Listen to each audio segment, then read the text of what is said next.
ಸ್ನೇಹಿತರೆ, ಪ್ರತಿ ವರ್ಷ ಸಮ್ಮರ್ ಹಾಲಿಡೇಸ್ ಸಮಯದಲ್ಲಿ ರಾಧಿಕಾ ಪಂಡಿತ್ ಪ್ರವಾಸ ಕೈಗೊಳ್ಳುತ್ತಾರೆ. ಈ ಬಾರಿ ತಮ್ಮ ಮುದ್ದು ಮಕ್ಕಳ ಜೊತೆಗೆ ಕೂರ್ಗ್ ಪ್ರವಾಸ ಕೈಗೊಂಡಿದ್ದಾರೆ ರಾಧಿಕಾ ಪಂಡಿತ್. ಕೊಡಗಿನ ನಿಸರ್ಗ ಸಿರಿಯಲ್ಲಿ ರಾಧಿಕಾ ಪಂಡಿತ್ ಕ್ಲಿಕ್ಕಿಸಿಕೊಂಡ ಸುಂದರ ಫೋಟೋಗಳು ಅವರು ಹಂಚಿಕೊಂಡಿದ್ದಾರೆ. ಇನ್ನು ರಾಕಿಂಗ್ ಸ್ಟಾರ್ ಯಶ್ ಹಾಗೂ ರಾಧಿಕಾ ಪಂಡಿತ್ ದಂಪತಿಗೆ ಇಬ್ಬರು ಮಕ್ಕಳು, ಆರ್ಯ ಮತ್ತು ಯಥರ್. ಈಗ ವೆಕೇಶನ್ ಸಮ್ಮರ್ ಹಾಲಿಡೇಸ್ ಇರುವ ಕಾರಣ ಮಕ್ಕಳನ್ನ ಕರೆದುಕೊಂಡು ರಾಧಿಕಾ ಪಂಡಿತ್ ಕೂರ್ಗ್ ಪ್ರವಾಸ ಕೈಗೊಂಡಿದ್ದಾರೆ. ಕೊಡಗಿನ ಸುಂದರ ತಾಣಗಳು ಹಾಗೂ ಕಾಫಿ ತೋಟಗಳಿಗೆ ರಾಧಿಕಾ ಪಂಡಿತ್ ಭೇಟಿ ನೀಡಿದ್ದಾರೆ. ತಮ್ಮ ಕೊಡಗು ಪ್ರವಾಸದ ಸುಂದರ ಫೋಟೋಗಳನ್ನು ರಾಧಿಕಾ ಪಂಡಿತ್ ಸೋಷಿಯಲ್ ಮೀಡಿಯಾದಲ್ಲಿ ಹಂಚಿಕೊಂಡಿದ್ದಾರೆ. ಕೂರ್ಗ್ ಯು ಬ್ಯೂಟಿ ಎಂದು ರಾಧಿಕಾ ಪಂಡಿತ್ ಬಣ್ಣಿಸಿದ್ದಾರೆ. ನಿಮ್ಮ ಸಿಂಪ್ಲಿಸಿಟಿಯೇ ನಿಮ್ಮ ರಿಯಲ್ ಬ್ಯೂಟಿ ಎಂದು ಅಭಿಮಾನಿಗಳು ಕಮೆಂಟ್ ಮಾಡಿದ್ದಾರೆ. ಇನ್ನು ವೆಕೇಶನ್ಗೆ ಅಂತ ಸೆಲೆಬ್ರಿಟಿಗಳು ವಿದೇಶಗಳಿಗೆ ಹಾರುವುದು ಕಾಮನ್. ಆದರೆ ರಾಧಿಕಾ ಪಂಡಿತ್ ತಮ್ಮ ಮಕ್ಕಳ ಜೊತೆಗೆ ಕೊಡಗಿನ ಸೌಂದರ್ಯ ಸವಿಯಲು ಮುಂದಾಗಿದ್ದಾರೆ.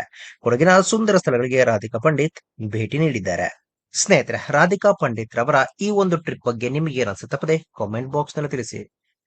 ಸ್ನೇಹಿತರೆ, ವಿಡಿಯೋ ಇಷ್ಟ ಆಗಿದ್ರೆ ಲೈಕ್ ಮಾಡಿ, ಶೇರ್ ಮಾಡಿ, ಚಾನಲ್ನ ಸಬ್ಸ್ಕ್ರೈಬ್ ಮಾಡಿ, ಹಾಗೆ ಬೆಲ್ ಐಕನ್ನ ಕ್ಲಿಕ್ ಮಾಡಿದ್ರೆ ಹೊಸ ಹೊಸ ವಿಡಿಯೋನ ನೀವು ಮಿಸ್ ಮಾಡೋದೇ ಇಲ್ಲ.